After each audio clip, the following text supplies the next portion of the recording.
Cinema industry వైపు వెళ్ళాలనుకుంటున్నారా? మీకు మేమున్నాం. వెంటనే కాల్ చేయండి. హలో రామ్ గారు. హాయ్ నారాజు. నా ఫ్రెండ్ ఒక అబ్బాయి ఉన్నాడు సార్. అంటే జనరల్గా తెలిసిందే చెప్తున్నాను, పేర్లు మెన్షన్ చేయటం కాదు కానీ, బట్ అతను మాట్లాడిన భాషలో అతని భావం, అతని ఆవేదన నాకు అర్థమైంది. ఒకసారి చెప్తాను మీకు. అందరూ సంపాదించుకుంటున్నారు, అందరూ ఎంజాయ్ చేస్తున్నారు, అందరూ వాళ్ళకి నచ్చినట్టు బతుకుతున్నారు. నేను కష్టపడుతున్నాను కదా, వాళ్ళలాగా నేను లేనే. వాళ్ళకి అంత డబ్బు ఎక్కడి నుంచి వస్తుంది? వాళ్ళకి ఎంజాయ్ చేసేంత, ఏది పడితే అది చేసుకునేంత, ఎక్కడికైనా వెళ్ళాలి అని అంటే వెళ్ళగలిగేంత ఆ డబ్బు ఎక్కడి నుంచి వస్తుంది? నేను కూడా డబ్బే కదా సంపాదిస్తున్నాను. మరి ఎలా? వాళ్ళు ఉన్నంత బాగా నేను లేనే, వాళ్ళు హ్యాపీగా ఉన్నంత బాగా నేను లేను అంటే ఒక్కొక్క లాంటి డెస్పరేట్ మూడ్లోకి వెళ్ళి మాట్లాడుతున్నాను. ఈయన పాయింట్ ఏంటంటే, వాళ్ళు బాగా ఎంజాయ్ చేస్తున్నారు, బాగా తిరుగుతున్నారు, బాగా అనుకున్నది కొనుక్కుంటున్నారు. అసలు అంత జలసాలకు వాళ్ళకి ఎక్కడి నుంచి వస్తుంది డబ్బు, ఎలా అనేటువంటి డెస్పరేట్లో ఉన్నాను. ఈ state of mentality on an average చూసుకుంటే అండి, కంపారిజన్లోనే ఆల్మోస్ట్ 90% మనం చూడొచ్చు. ఆ 10% కూడా సక్సెస్ఫుల్ పీపుల్ ఉంటారు కాబట్టి వాళ్ళే బిజినెస్ మైండ్ సెట్ తోటి ఉంటారు, ఆ బిజినెస్ కంపారిజన్లో ఉంటారు. బట్ మిగతా 90% మాత్రం ఒకేలా ఉంటారు. అది అందరి లోపల ఉండేటువంటి భావావేదన. ఇలా ఎందుకు వస్తుంది? దాని నుంచి బయటపడాలి అంటే ఎలా? నారాజు, అలా కంపేర్ చేసుకోవడం అన్నది చాలా సమంజసం. సమాజంలో మనకు కనిపించే అతి సహజమైన నేచర్ మనిషిలో. అంటే సమాజంలో అందరూ కలిసి బతుకుతున్నప్పుడు ఒకరు బాగా ఎంజాయ్ చేస్తుంటే, ఒకరు కష్టపడుతూ ఉంటే, అంత సక్సెస్ రాకపోతే తను అలా ఆలోచించడంలో అర్థం చేసుకోగలను నేను. తను ఆలోచించడం సహజమే అని. కానీ ఆలోచించడం ఇలాగే కరెక్టు అని నేను చెప్పట్లేదు. ఇలా ఆలోచిస్తున్నావు అంటే నేను అర్థం చేసుకోగలను. కానీ నువ్వు ఎలా ఆలోచిస్తే నీకు సమాధానం దొరుకుతుంది అని చెప్పడానికి ముందు వాళ్ళని అర్థం చేసుకోవాలి. ఎలా సార్? అంటే అసలు వాళ్ళ మానసిక స్థితి అసలు ఆ సర్కమ్స్టాన్సెస్లోనే తిరగడానికి కారణాలు ఏముంటాయి? ఉంటాయి. ఎందుకంటే ముందు సేమ్ ఏజు, సేమ్ ఏరియా, నేను ఎప్పటి నుంచో చూస్తున్నాను, మేము ఒకే కాలేజీలోనే చదివాం, లేదా నాలాగే ఉంటాడు, ఒకప్పుడు వీళ్ళేం అంత గొప్పోళ్ళు కాదు, ఇవన్నీ అనిపించినప్పుడు ఏమైందంటే నేను ఎందుకు తక్కువ అని అనిపించడం సహజమే. అది మానవ నైజం. కంపారిజన్ చేసుకోవడంలో అవతల వాళ్ళ మీద సానుభూతి చూపించేంత వరకు వాళ్ళు ఇలా ఆలోచించడం సమంజసమే అని ఒప్పుకోవచ్చు. కానీ ఈ ఆలోచనే కరెక్ట్ అని మాత్రం మనం పూర్తిగా చెప్పట్లేదు.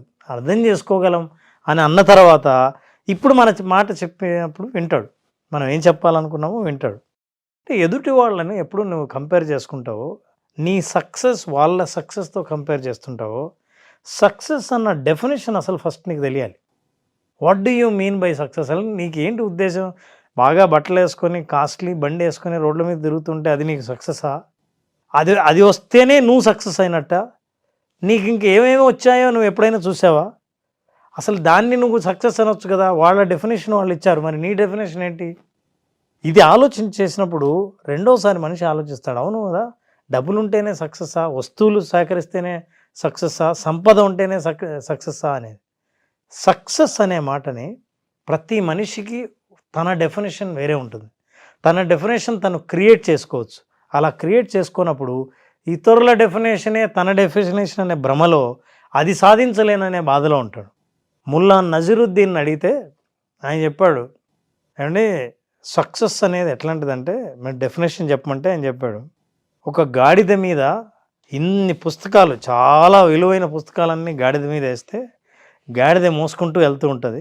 ఎంత నాలెడ్జో మీరు తీసుకెళ్తున్నారని అనుకుంటారు, కానీ ఆ గాడిదని ఎటువైపు వెళ్ళాలో మీరు డైరెక్ట్ చేయకపోతే ఈ నాలెడ్జ్ అంతా ఎక్కడికి పోవాలో అక్కడికి కాకుండా ఇంకో చోటికి ఎక్కడికో పోతుంది, మీరు కోరుకున్న చోటికి మాత్రం పోదు.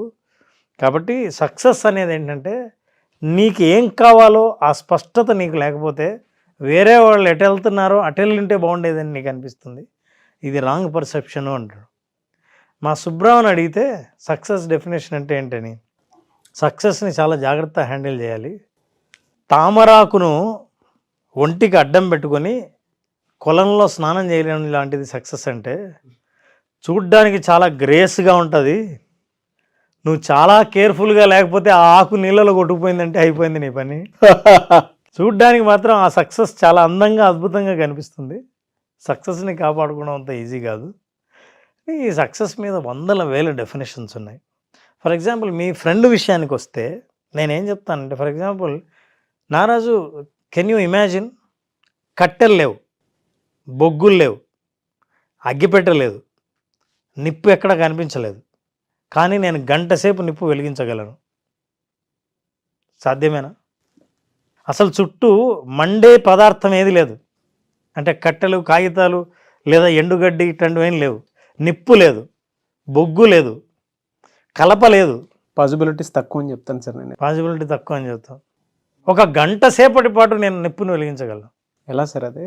సో ఇలా ఆలోచించినప్పుడు ఇది అసాధ్యం అనిపిస్తుంది, ఇది మనకే ఎలా సాధ్యం అని అనిపిస్తుంది. కానీ స్మార్ట్గా మనం ఆలోచన చేసినప్పుడు ఏంటంటే, స్మార్ట్ పీపుల్ మన ఆలోచనలకు భిన్నంగా ఆ పైన ఉంటారు. సో నారాజ్, ఇందాక నువ్వు చెప్పినట్టు నేను చెప్పాను కదా, కంపేర్ చేసుకోవడం సహజమే అని. ఈ సహజమైన కంపారిజన్ ఎప్పుడు జరుగుతుందంటే, నువ్వు ఎదుటివాడి నైపుణ్యం ఎప్పుడు చూడవో అప్పుడు వేరే ఏం కనిపిస్తాయో తెలుసా? వాడి స్కిల్ని కంపేర్ చేసుకుంటే నువ్వు చాలా డెవలప్ అవుతావు. స్కిల్ని డెవలప్ చేయం, దాన్ని కంపేర్ చేసుకోము. స్కిల్ కాకుండా మనం చూసేది వాడి దగ్గర ఉన్న మొబైల్ ఫోన్ బ్రాండు, వాడు ఏ బైక్లో తిరుగుతున్నాడు, సంవత్సరానికి ఎన్ని మార్చాడు, వాడు ఎవరి గర్ల్ ఫ్రెండ్తో తిరుగుతున్నాడు, వాడికి ఒక గర్ల్ ఫ్రెండ్ ఉంది, తర్వాత వాడి స్టేటస్ ఏంటి, వాడి చుట్టూ మూగే ఒకప్పుడు నీ దగ్గర తిరిగిన వాళ్ళు వాడి దగ్గరికి వెళ్తూ వాని చుట్టూ తిరుగుతున్నారు, ఆ కంపారిజన్. సోషల్ స్టేటస్ ఎలా ఉంది, ఎక్కడైనా పబ్లిక్ ఫంక్షన్లో కనపడితే అందరూ అతనితోనే ఎందుకు మాట్లాడతారు, అతనికి ఉన్న ఆస్తి, అతనికి ఉన్న నగలు, ఆ సంపదన ఎట్లా ప్రదర్శించుకుంటున్నాడు. ఇవన్నీ వస్తు సంపదనని, వస్తువులను ఎప్పుడైతే చూస్తావో, మెటీరియల్ థింగ్ని ఎప్పుడైతే చూస్తూ ఉంటావో, నీకు వాడు అవతల వాడు ఎలా సంపాదించాడు, ఎలా కష్టపడ్డాడు, తనకున్న స్కిల్ ఏంటి కనపడదు. స్కిల్ ఎప్పుడు కనపడిందో ఇందాక నేను చెప్పినవి ఏవి కనపడవు. చాలాసార్లు దురదృష్టవశాత్తు ఈ బాధపడే వాళ్ళందరూ అవతల వాళ్ళ డబ్బు, వస్తువులు, స్థాయి, స్థితి, అధికారం ఇవన్నీ చూస్తారు. చాలామంది ఉంటారు సార్ అట్లా, బయటపడరు కానీ అందులో నేను ఉన్నానండి అనేవాళ్ళు ఉంటారు. కామెంట్ బాక్స్లో పోస్ట్ చేస్తే బాహాటంగా విల్ ఫీల్ వెరీ హ్యాపీ. ఎందుకంటే ఒప్పుకోగలగటం కూడా పెద్ద స్కిల్ అనుకోవాలి. వీళ్ళకి ఇచ్చే ఒకే సలహా ఏంటంటే, మనం అవతల వాళ్ళ స్కిల్ని చూడాలంటే అహం ఒప్పుకోదు. అహం ఏం చెప్తుందంటే, వాడికంటే నాకే స్కిల్ ఎక్కువ ఉంది, అయినా వాడు వస్తువు సంపాదించాడు.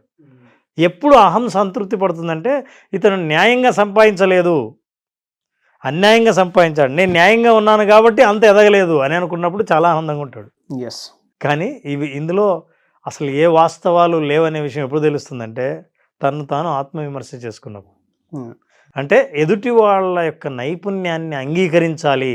ఎస్, వాళ్లకు టాలెంట్ ఉంది, మనకు కనిపించని టాలెంట్ ఏదో ఉంది అని ఎప్పుడైతే అనుకుంటాడో. ఫర్ ఎగ్జాంపుల్ నా దగ్గర ఇది ఉంది,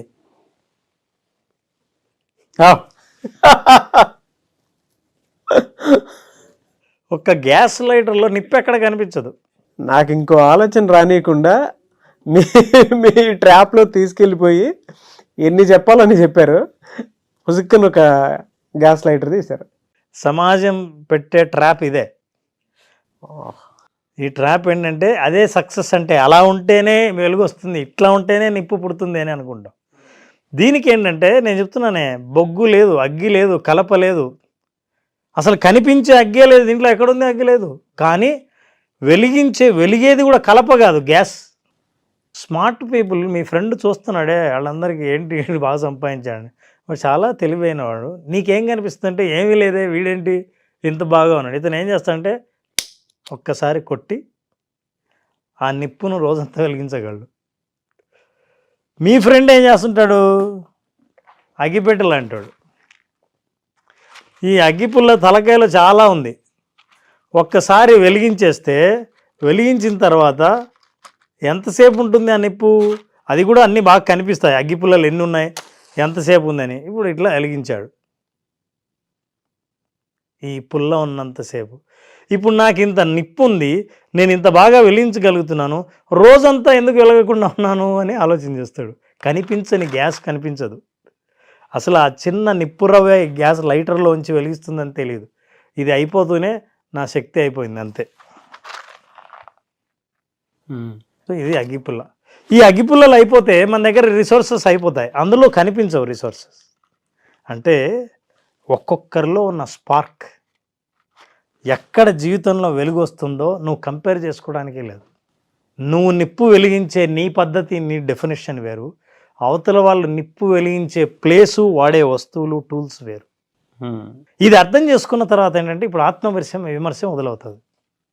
నేనేం నేర్చుకోవాల్సి ఉంది, నా స్కిల్స్ ఎలా ఉన్నాయి, నేను ఏ స్కిల్స్ డెవలప్ చేసుకోవాలో, అవతల వాళ్ళకు ఉన్న స్కిల్స్ నాలో ఏవి లేవు, ఇవి చేసినప్పుడు కంపారిజన్ చేయడమే చాలా తప్పు అని అప్పుడు అర్థమవుతుంది.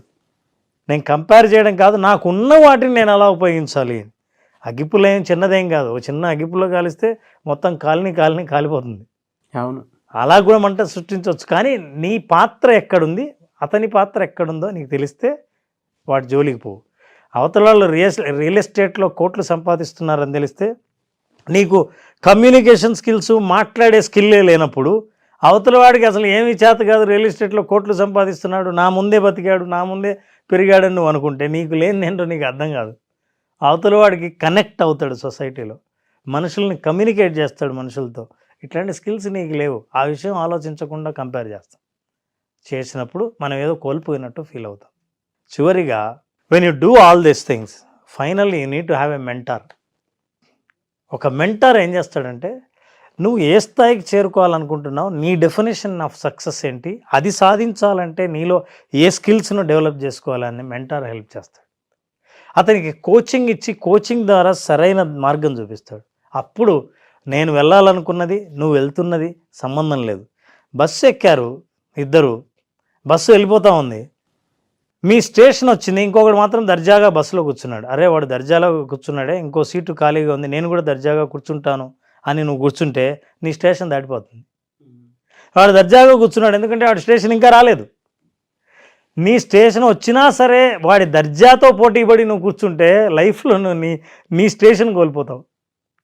అందుకని కంపారిజన్ అనేది అసందర్భమైనది చాలాసార్లు. అట్లాంటి చోట మనం కంపేర్ చేసుకుని మనం సక్సెస్ ఏంటో అర్థం చేసుకోకుండా కోల్పోయిన భావనలో బతుకుతాం.